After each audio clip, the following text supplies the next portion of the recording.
Olá, eu sou o Prestige Man e esse é o canal do equipamento de tênis. Hoje nós vamos continuar com o assunto tênis elbow. Nós fizemos um primeiro vídeo onde tratamos daquilo que você pode usar, daquilo que você pode mudar em termos de corda principalmente, para servir de coadjuvante, de ajuda no tratamento do tênis elbow. E também falamos a respeito do suporte próprio para tênis elbow, que também é um coadjuvante muito bom para o tratamento. Hoje, especificamente, nós vamos falar mais a respeito da raquete. Quando você tem um problema ou está começando a ter dores no cotovelo, seja na batida de esquerda, que normalmente é o mais comum, né? A batida, principalmente com quem usa a batida de esquerda com apenas uma mão, é bem frequente a contusão do tipo tênis elbow. Quando você tem esse problema, procure usar inicialmente uma raquete mais pesada. Isso significa que se você usa uma raquete de 290, 295, 300 gramas de peso sem a corda, procure usar uma de 320, procure usar uma de 330. A diferença é bastante grande, mas é importante você perceber que uma raquete mais pesada te dá algumas coisas que a mais leve não te dá. Por exemplo, ela aumenta a potência, o que significa que você vai fazer menos esforço, mesmo com o braço lesado, você vai fazer menos esforço para a bola andar.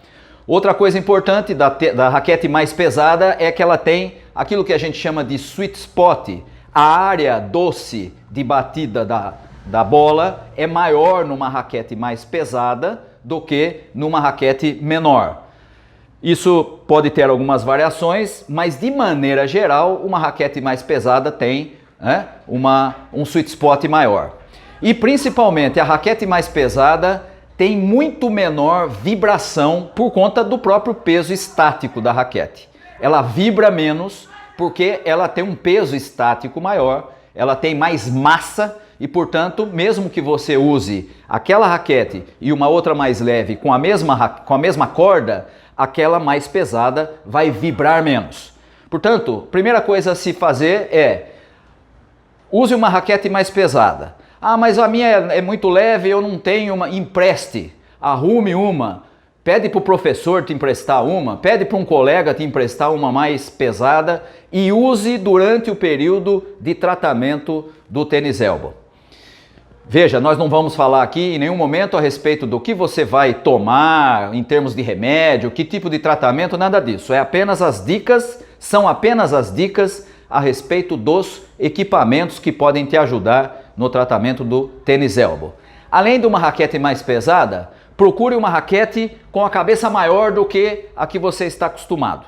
A menos que você já use uma raquete de cabeça 100, 102, aí já não há muita necessidade.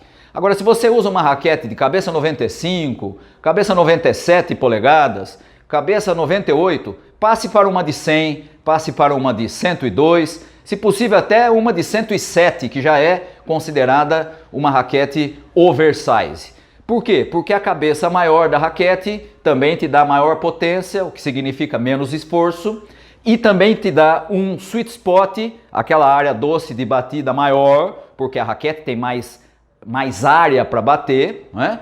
E conjugando a raquete de cabeça maior, sendo uma raquete mais pesada, que vibra menos, o que vai acontecer? Menor a transferência de vibração para o seu braço, que pode já estar lesionado. Portanto, raquete mais pesada, cabeça maior.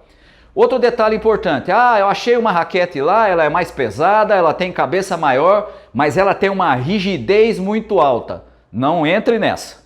Uma raquete de rigidez intermediária, ali em torno de 63, 64, ou de rigidez mais baixa, 62, 61 e abaixo de 60, é melhor para o tratamento do tênis elbow do que uma raquete mais rígida. Por quê? Porque a raquete muito rígida, mesmo sendo mais pesada, mesmo tendo uma cabeça maior, ela vibra mais do que uma raquete de rigidez intermediária e principalmente a mais baixa.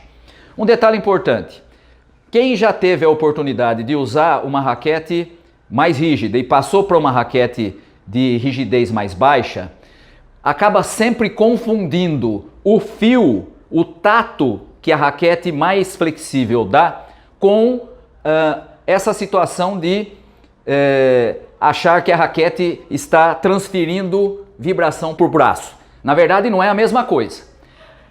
A vibração é sempre transmitida maior na raquete mais rígida do que na raquete de flexibilidade maior. Não confunda as duas coisas, tá? Então, sempre uma raquete de uma rigidez intermediária ou mais baixa vai te dar maior tato, mas esse tato não é a mesma coisa que vibração, são coisas distintas. Outro detalhe que você pode usar na raquete é usar um padrão de corda um pouco mais aberto. Quanto mais fechado o pattern, o padrão de cordas, maior o contato com a bola. Quanto menor, menos tempo ele fica em contato com a bola, menos vibração ele vai transmitir para o seu braço. Então, se você está acostumado a usar uma raquete, por exemplo, de um padrão 18 por 20, passe para uma 16 por 19, 16 por 18, que vai te dar um pouco menos, né, além de aumentar a potência, vai te dar um pouco menos de contato com a bola, o que significa que vai também facilitar, sendo uma raquete mais pesada, de cabeça maior, com rigidez intermediária ou baixa e um padrão mais aberto. Outro detalhe importante é a empunhadura. A empunhadura é o tamanho do cabo em relação ao tamanho da sua mão. Uma empunhadura menor, abaixo do necessário, todo mundo que já joga tênis já deve ter visto em algum momento que você deve medir a sua empunhadura mais ou menos da seguinte maneira: você pega a raquete como se fosse jogar com ela e aqui deve ter o espaço de um dedo. Essa é a medida mais ou menos padrão que todo mundo adota como a medida correta para você usar a empunhadura. Se você tiver uma muito pequena, a tendência é a sua musculatura apertar mais do que o normal para que a batida não faça a raquete virar na mão. Isso prejudica principalmente a musculatura que está ligada ao cotovelo. Portanto, abaixo da medida, esqueça. Ah, mas espera aí, eu mudei há tempo atrás de uma mais grossa para uma mais fina e acabou a minha dor. Provavelmente porque a medida que você estava usando estava errada. A mais fina tem a tendência, a não ser que você já tenha um nível técnico muito alto e domine com facilidade a técnica do jogo, a mais fina sempre traz essa tendência de você apertar mais para ela não virar na mão. Portanto, a empunhadura ou acerta ou eventualmente pode até estar um pouquinho acima. Por exemplo, eu uso uma L3. Quando eu tive que tratar o meu cotovelo que começou a doer, eu passei para uma L4, que é pouca diferença. E aí você vai dizer, mas não está errado? Está. Está acima do que deveria ser. Mas acima, desde que você não use durante um período muito prolongado, facilita porque você faz menos força na hora de segurar a raquete. Então, empunhadura certa ou até um pouquinho acima. Outro detalhe importante são as chamadas raquetes específicas ou voltadas para conforto. Uma delas é essa que está aqui na minha mão.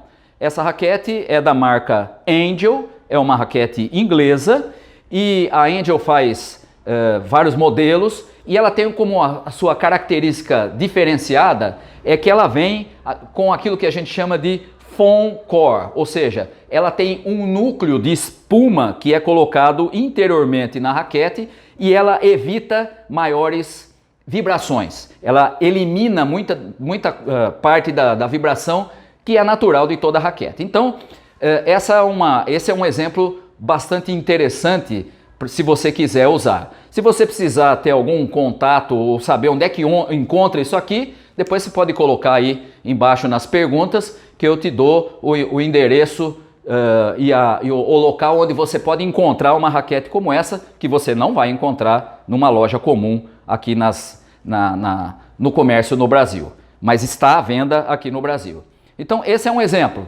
Há tempos atrás havia uma raquete que também usava o chamado foam core, que era um modelo da Wilson chamado N-Blade.